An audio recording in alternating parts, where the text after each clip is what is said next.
Hello, my name is Max Banfield. Welcome to my talk. Today I'll be discussing how and why I avoided the stigma of mental illness for 40 years and what has happened since. How I changed the world from psychotherapy for illness to physical therapy. It all goes back to when I was about 14 years old and I started getting chest pain. I went to the doctor and he couldn't diagnose the cause, which means, of course, he couldn't treat it effectively. And I thought, why didn't I just break a leg? He could explain that on an x-ray and he could fix it, put plaster on my leg, and then I'd be healed up and recover soon. Why can't he find the cause of chest pain? Well, as time went by, he sent me off for blood tests, x-rays, CAT scans, nothing. Very strange. Doctors have been around for thousands of years and they can't find the cause of chest pain. Seemed to me to be very unusual. And then he sent me to a heart specialist who gave me a cardiograph and said there's nothing on the cardiograph. And he couldn't explain it. I said, what's the cause? He said there is no pain. Get out of his clinic. I was wasting his time. Fair enough, but he couldn't explain it. I thought that was strange. A heart specialist can't explain the cause of chest pain.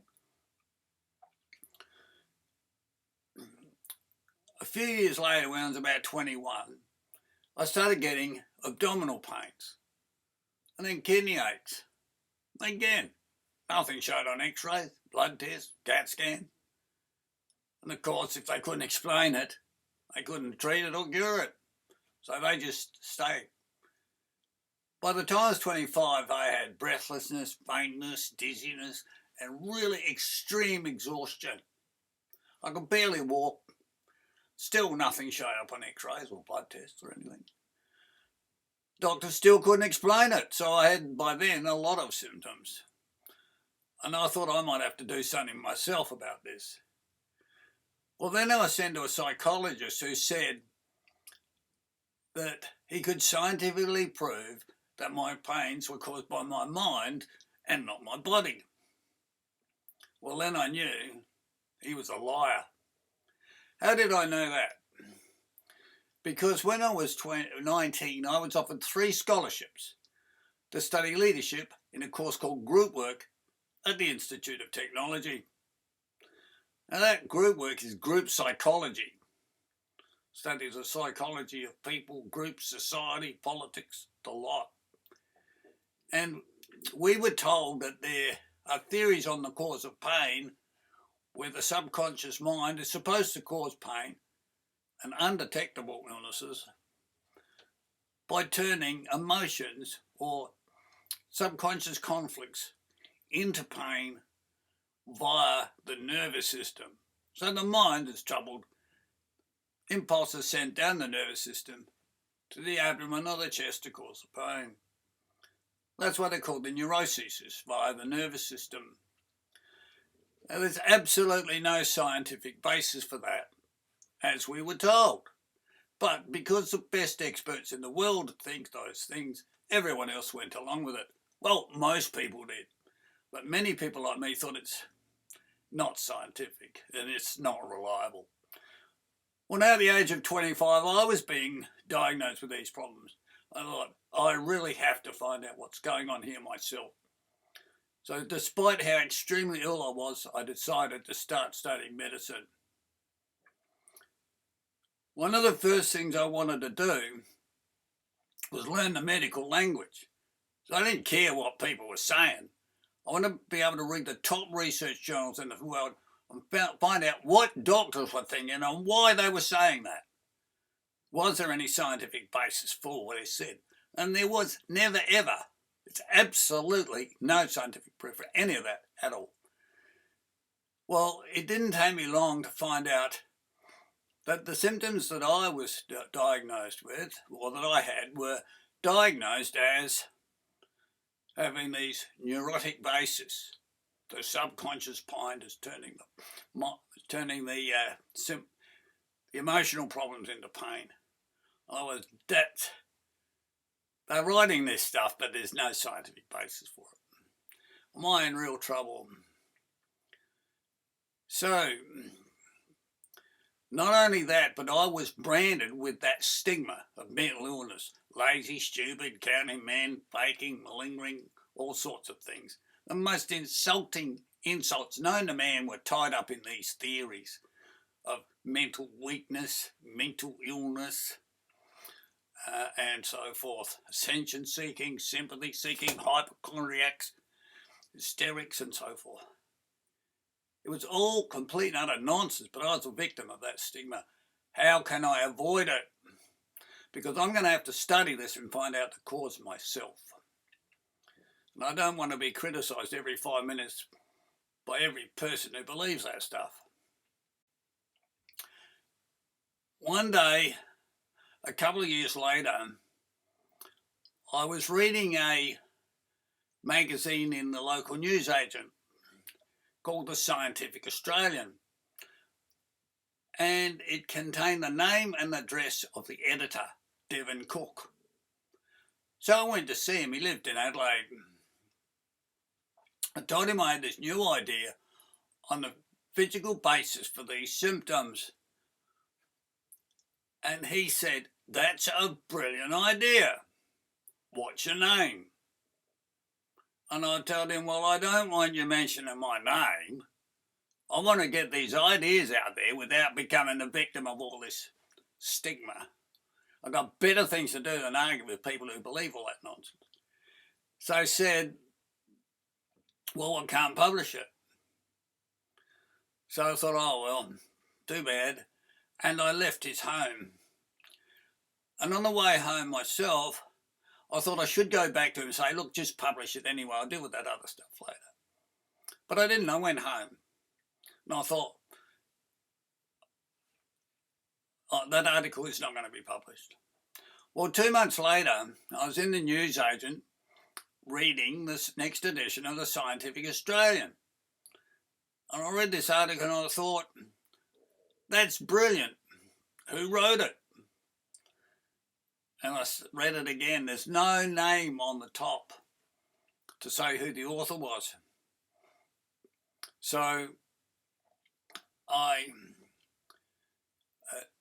that's the reason that he wasn't going to publish my essay anyway, because I wouldn't give him a name. He said, "You have to have a name on an article." I said, "Well, why isn't there a name there?"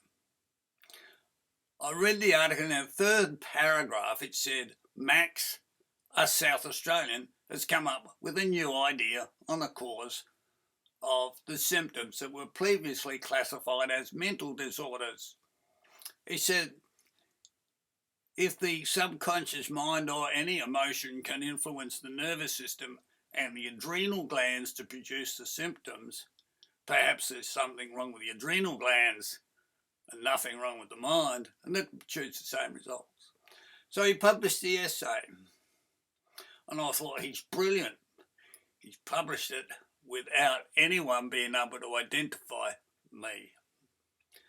So I won't have any trouble. Well, sometime after that, I sent an essay off to the Australasian Nurses Journal, and I put on it the name M.A. Banfield. Why? Because it was a nurses' journal, so people reading it would assume that the author was a nurse, and that the nurse was a woman, and that the name M was Mary or Margaret, and no one would suspect it was me. So again, I wouldn't have to deal with people who wanted to argue about it. One day, I sent an essay to an interstate nurses journal called The Lamp, and I was sent a copy of it, and it was accompanied by a full-page cartoon divided into 6 parts, and each part had a woman being depicted. So in other words, the editor of that magazine and the cartoonist thought I was a woman. So again, I could write anything I wanted, and no one would argue with me personally and try and ridicule me out of it. Well, another 10 years went by and I was diagnosed with cancer and given 2 months to live with no hope of a cure and asked to tidy up my financial affairs, which means write your will, no hope of a cure. So I started writing a book about posture and health, the physical basis for hypochondria. And it went through 11 editions. And in that process, I invented a standing desk which relieved a lot of my pains until it was 1,005 pages.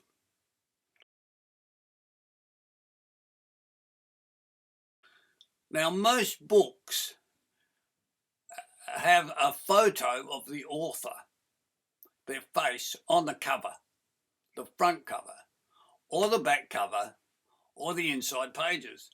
But I never included a photo of my face anywhere in that book to avoid the same problem. I was writing the book, The Posture Theory, The Physical Base for Hypochondria by M.A. Banfield. So I told all my friends, my close friends who knew what I was doing, don't tell anyone it's my book. Until after, when perhaps I've won these arguments, then it won't matter. Well, a lot of things went by. Another 7 years, I survived the cancer, and I started writing for Wikipedia.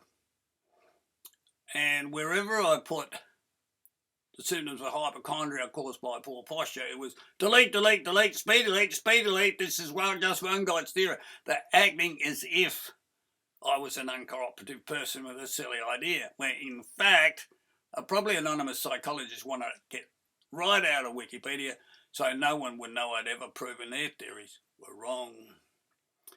And then for about 12 months, I was writing about Da Costa syndrome, which is another name for a condition considered to be mentally ill, the same physical symptoms.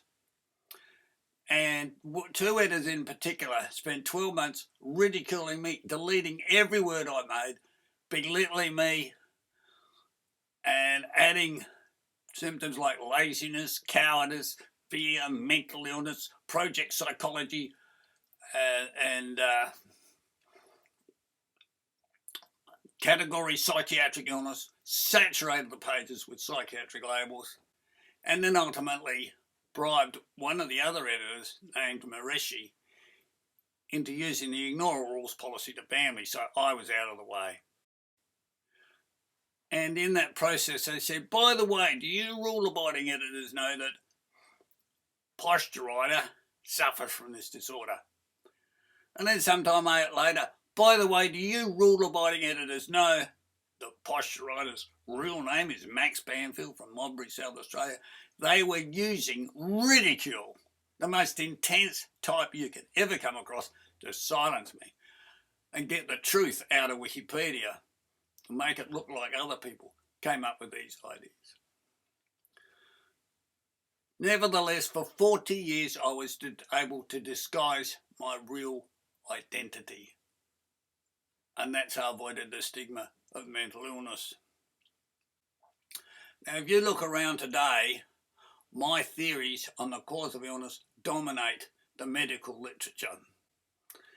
I said it's poor posture that causes these symptoms, not mental illness. I invented a standing desk as a method of treating them by preventing pressure on the chest and abdomen. It's now a $6 billion a year industry.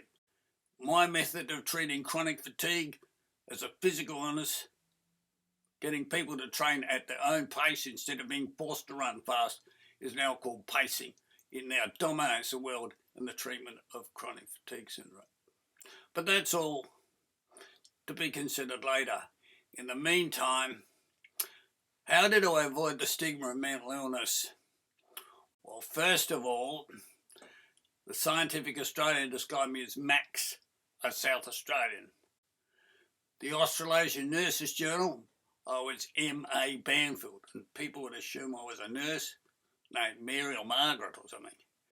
My book, 1,000 pages, never had a photo of my face anywhere in the book, so no one would know that I was the author. All my friends knew me as Max, or most of them did. That's all they knew. Only my close friends knew what I was actually doing, and I said to them, don't tell other people I'm the author of this book. And in Wikipedia I was posture writer. So that's how I avoided the stigma. So why did I avoid that stigma? Well, obviously if I didn't, I'd have been ridiculed in real life the way they ridiculed me in Wikipedia. Didn't make any difference, I just didn't take them seriously. They were fools. But this is the principle that you hear in psychology. Tell someone they're great often enough and they'll become great. Tell someone they're mad often enough and they'll go mad. Well, for 40 years while I was writing medical theories, the physical basis of problems that used to be called mental illnesses, nobody knew I was writing it. Nobody called me mad. Nobody drove me mad. You want to see how people can be driven mad when they come up with ideas that are different? Look at the history of Semmelweis. So that's how I did it. And if you're involved in a situation like yourself, I hope you can learn from that and maybe it will help you avoid the stigma and do things. Maybe you'll be able to change the world. I changed it from psychotherapy to physical therapy. I proved the problems were physical. Good luck with your tasks.